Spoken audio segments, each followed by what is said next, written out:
Hi friends, welcome to Mahati Sairam channel. నిన్నటి తరువాయి భాగం ఈరోజు చెప్పబోతున్నాను.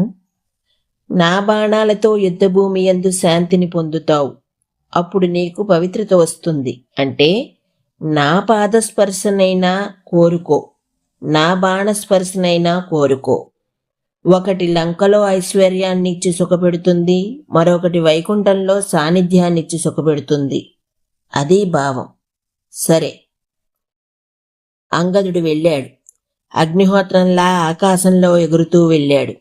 రావణ మందిరంలో దిగాడు. సచివులతో ఆసనాలంకృతుడై ఉన్నాడు రావణుడు. ముందు తన పరిచయం చేసుకున్నాడు. నేను కోసలేంద్రుడైన శ్రీరాముని దూతను, వాలిపుత్రుడను, అంగదుడను. వినే ఉంటావు. తల్లి కడుపు పంటైన రఘురాముడు నీతో ఇలా చెప్పమన్నాడు అంటూ రామ సందేశాన్ని అనున్యనాధికంగా, అంటే ఎక్కువ తక్కువలు లేకుండా వినిపించాడు. దానితో రావణునికి కోపం వచ్చింది. రావణ ఆజ్ఞతో నలుగురు రాక్షసులు అంగదుణ్ణి బంధించడానికి వచ్చారు. వెంటనే ఆ నలుగురిని రెండు చంకల్లో ఇరికించుకొని పర్వతంలా ఉన్న ఆ ప్రాసాదం మీదకి ఎగిరి, అక్కడి నుండి ఆకాశానికి ఎగిరి ఆ నలుగురిని అక్కడి నుండి క్రిందకు విసిరేస్తే వాళ్ళు రావణ పాదాల ముందు పడి చచ్చారు. ఆ ప్రాసాద శిఖరాన్ని విరిచాడు. ఆ ప్రాసాద భంజనం వలన రావణునికి మరీ కోపం వచ్చింది. అంగదుడు అక్కడి నుండి రామ సన్నిధిని వ్రాలేడు. అంగద శౌర్యానికి వానరులు సంతోషించారు. సరే, పర్వతాకారుడైన సుషేనుడు కామరూపులైన వానరులతో సుగ్రీవాజ్ఞగా 4 ద్వారాలు కాపలా కాస్తున్నాడు. అంగదుడు వెళ్ళిన తరువాత రావణుడు క్రోధంతో మళ్లీ ప్రాసాదారోహణం చేసి వానర సైన్యాన్ని చూస్తున్నాడు. రామచంద్రమూర్తి కూడా లంకా వైభవాన్ని చూస్తూ జగమా మానసా సీతాం దూయాయామానేన చేతసా, మానసా సీతా సాన్నిధ్యానికి వెళ్ళాడు. సీతా జ్ఞాపకాలతో ఆయన మనసు బాధపడుతోంది. వెంటనే వానర రాక్షస యుద్ధానికి శ్రీరామచంద్రుడు ఆజ్ఞనిచ్చాడు. రావణునకు యుద్ధయాజ్ఞనిచ్చే ధైర్యం లేదు. అందుకనే ఆలస్యంతో పొడిగిస్తున్నాడు. అందుకని రాముడే మొదటి ఆజ్ఞనిచ్చాడు. ఆజ్ఞాపించడం తడవుగా వానరులు శ్రీరామ ప్రియకాములై లంకలో చొరబడ్డారు. జయత్యంతి బలో రామో లక్ష్మణస్య మహాబలః, రాజా జయతి సుగ్రీవో రాఘవేణాభివాలితః. ఇది వాళ్ళ జయమంత్రం. స్వామి సుందరకాండలో పఠించాడు. అదే సర్వవానరులకు మంత్రమైంది, నినాదమైంది. వానరులందరూ 4 ద్వారాలను మూసివేశారు. ఆ పరిస్థితిని చూసిన తరువాత తతః కోపపరితాత్మా రావణో రాక్షసేశ్వరః నిర్యాణం సర్వసైన్యానాం ద్రూతమాజ్ఞాపతత. మహాక్రోధంతో రాక్షస ప్రభు రావణుడు తన సర్వసైన్యానికి కదలండని ఆజ్ఞనిచ్చాడు. వానర రాక్షస యుద్ధం మొదలైంది. అందరూ ప్రథమోత్సాహంతో ఉన్నారు. యుద్ధం చాలా ఘోరంగా జరుగుతోంది. గదశక్తి, శూల, పరస్వాదాది యుద్ధాలతో రాక్షసులు, చెట్లు, పాషాణాలతో వానర్లు ఢీకొంటున్నారు. యుద్ధభూమి వానర్ల రాక్షస మాంసశోణిత కర్దమయ్యింది. ఇటువంటి యుద్ధం దుర్లభమని అనిపిస్తోంది. మహారాక్షస వీరులంతా యుద్ధానికి బయలుదేరారు. కామరూపులైన రాక్షసులు యుద్ధభూమి అంతా చుట్టుముట్టారు. ద్వంద్వ యుద్ధం జరుగుతోంది. ఈ యుద్ధంలో అంగదుడు ఇంద్రజిత్తుతో తలపడ్డాడు. అది త్రయంబక అంతకుల యుద్ధంలా ఉంది. విభీషణ సచివుడు సాంపాతి ప్రజంగునితో తలపడ్డాడు.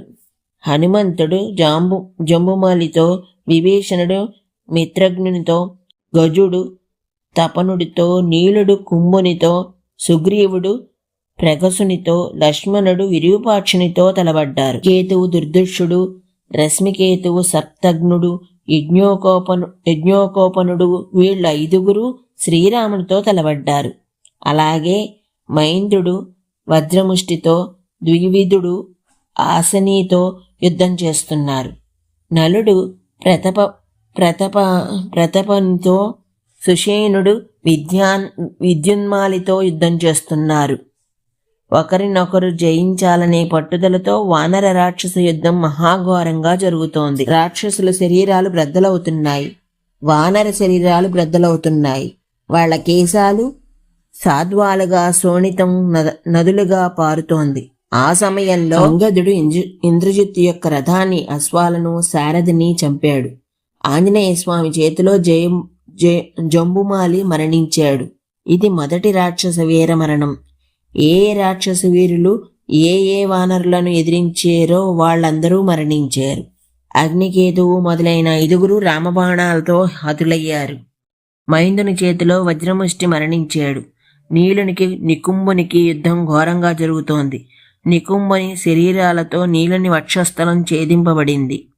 దానితో తీవ్ర కోపుడై నీలుడు రథచక్రాన్ని చేతిలో ధరించి మహావిష్ణువులా విజృంభించి నికుంభ రథసారథిని చంపాడు. రథం పడిపోయిన తర్వాత నికుంభుడు నీలుని వదిలి మైందునితో తలపడ్డాడు. మరొక వైపు విద్యున్మాలిని సుషేణులు యుద్ధం జరుగుతోంది. వాడు రథంలో ఉన్నాడు. సుషేణుని బాణాలతో ఇబ్బంది పెడుతున్నాడు. ఇంతలో సుషేణుడు ఒక పెద్ద గిరిశృంగాన్ని పెళ్లగించి తెచ్చి వాడి రథం మీద పడవేశాడు. కాని లాఘవంగా విద్యున్మాలి తప్పుకున్నాడు. రథం చూర్ణమైంది. వాడు గదాపాణి అయి సుషేణుని ఎదుర్కొంటున్నాడు. విద్యున్మాలి గదాగోతానికి సుషేణుడి వక్షస్థలం దెబ్బతింది. చివరకు పెద్ద శిలాప్రహారంతో సుషేణుడు విద్యున్మాలిని సంహరించాడు. యుద్ధభూమి మహాభయంకరంగా ఉంది. గోమయావులు స్వేచ్ఛగా తిరుగుతున్నాయి. వానర రాక్షసుల మొండాలతో దేవాసుర యుద్ధభూమిలా ఉంది. ఈ స్థితిలో పునఃసంస్థ యుద్ధం తారసా సమాస్థిత దివాకరస్తస్య మయాభికాంక్షితానాః. తిరిగి చక్కగా యుద్ధం చేసుకోవటం కోసం సూర్యాస్త సమయాన్ని రాక్షసులు కోరుకుంటున్నారు. రాత్రి వాళ్లకు బలం కనుక అన్యోన్యము తీవ్ర వైరం కలవానర రాక్షసులకు రాత్రి యుద్ధం ప్రారంభమయ్యింది. రాక్షసులకు జయకారణం కనుక రాత్రి యుద్ధానికి వాళ్ళు ఇష్టపడ్డారు.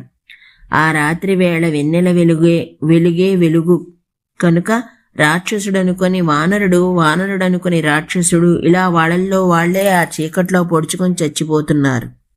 పర్వతానికి ఓషధీలతల వెలుగులా వాళ్ళ ఆవరణాల వెలుగులే రాక్షసుల్ని కాస్త చూపెడుతున్నాయి. అంటే ఆవరణాలు ప్రాణాంతకాలవుతున్నాయన్నమాట.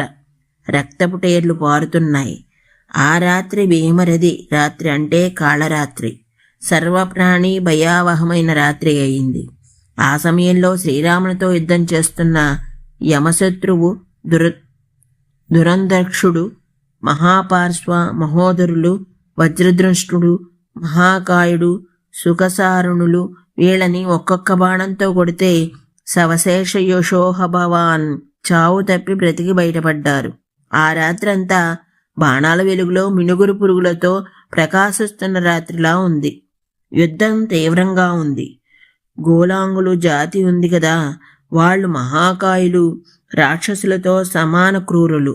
ఆ రాత్రి యుద్ధంలో ఆ వానరులు రాక్షసుల్ని 2 చేతులతో గట్టిగా కౌగిలించుకుని తినేస్తున్నారట. ఇలా ఉండగా ఇంద్రజిత్తుతో అంగదుడు యుద్ధం చేస్తున్నాడు. ఆ యుద్ధంలో సారథిని, అశ్వాలను అంగదుడు చంపేసి, ఎప్పుడైతే అంగదుని చేత అశ్వాలు, సారథి చంపబడ్డారో వెంటనే ఇంద్రజిత్తు అక్కడే అంతర్ధానమైపోయాడట. అలా యుద్ధంలో పరాజయాన్ని చూపించి పారిపోయేటట్లు చేసిన అంగదుణ్ణి ఋషులు, దేవతలు అభినందించారు. సుగ్రీవ వివేశంలో అభినందించారు. ఆ సమయంలో రాముడు వానరులను చూసి, మీరందరూ సుగ్రీవునితోనే ఉండండి. బ్రహ్మవరప్రసాదయ్యి వాడు 3 లోకాల్ని బాధించాడు. వాడి పని పూర్తి చేసుకోవడం కోసం వాడు మళ్లీ వస్తాడు. ఇబ్బంది లేకుండా ఇక్కడే ఉండండి. ఇలా రాముడు అంటూ ఉండగా అంతర్ధానాన్ని పొందిన ఇంద్రజిత్తు పిడుగుల వంటి బాణాలను విడిచిపెట్టడం ప్రారంభించాడు. నాగమయమైన శరాల చేత, అంటే నాగాస్త్రాల చేత వాడు రామలక్ష్మణుల శరీరమంతా చీల్చాడు. వానరులు చూస్తూ ఉండగానే వాళ్ళిద్దరూ నేల మీద పడిపోయారు.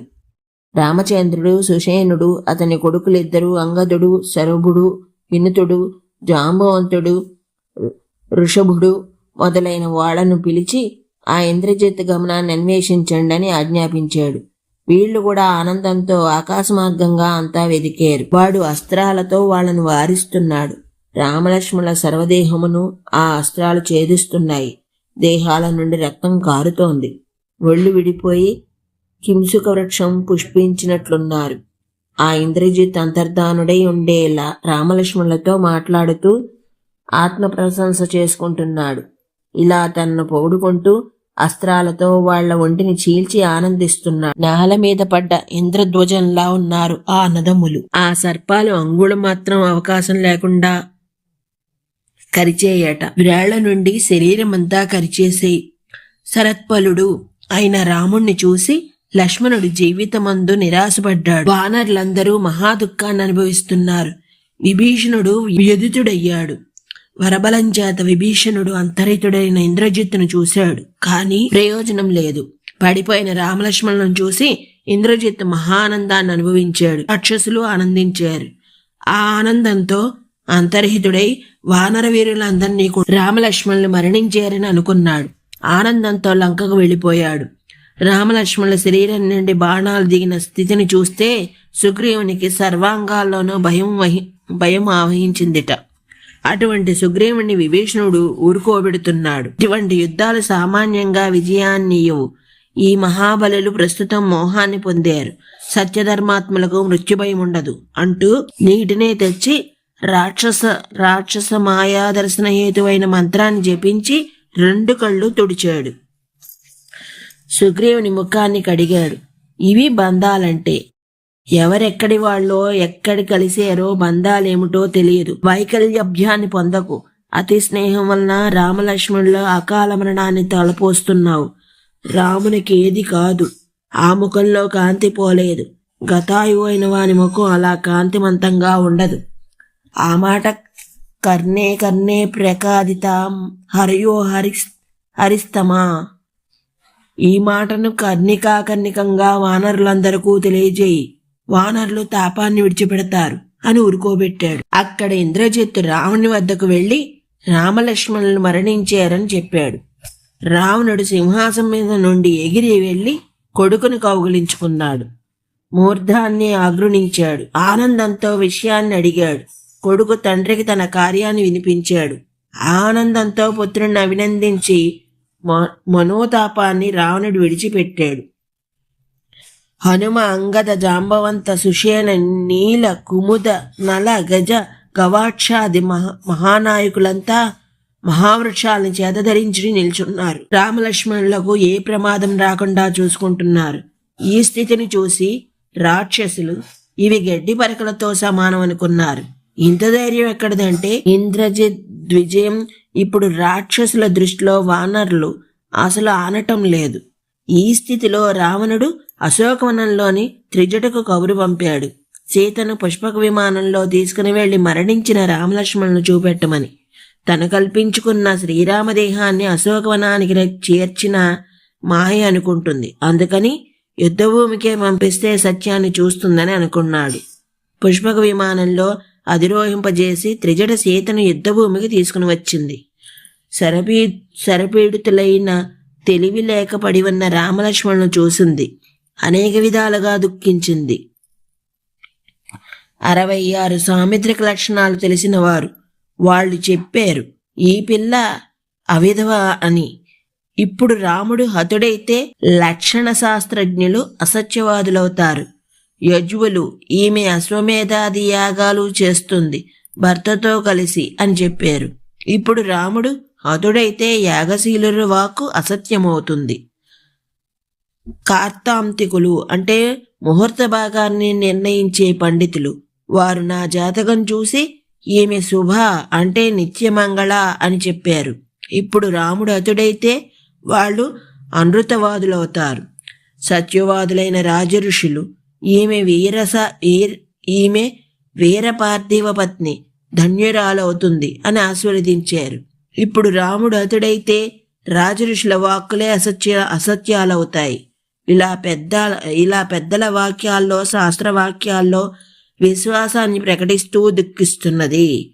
తన సాముద్రిక స్వరూపాన్ని తలుచుకొని దుఃఖిస్తోంది. ఏ విధంగానూ నాకు వైధవ్యం లేదే, ఈ స్థితి ఎందుకు వచ్చింది అని అలా దుఃఖిస్తున్న సీతను చూసి త్రిజట ఊరుకోబెడుతోంది. అమ్మా, విషాదాన్ని పొందకు. నీ భర్త జీవించి ఉన్నాడు. దానికి అనేక కారణాలు నాకు కనబడుతున్నాయి. ఈ విమానానికి పుష్పక విమానమని పేరు. ఇది దివ్యమైన వస్తువు. నీ భర్త విగత జీవుడైతే ఇది నిన్ను మోయదు. వితంతువు లెక్కితే ఇది ప్రయాణించదు. ఆ ఆలోచన లేకపోవటం వలనే రావణుడు దీన్ని పంపాడు. కనుక నువ్వు మంగళ స్వరూపంగానే ఉన్నావు. నేనిదివరలో అబద్ధమాడలేదు, ఇకపై ఆడను. అది త్రిజట. అంత సత్య పరిపాలకురాలు కనుకనే మంత్రస్వరూప సాక్షాత్కారం ఆమెకు కలిగింది. సీత ఊరటను పొందింది. విమానం వెనక్కకు వెళ్ళింది.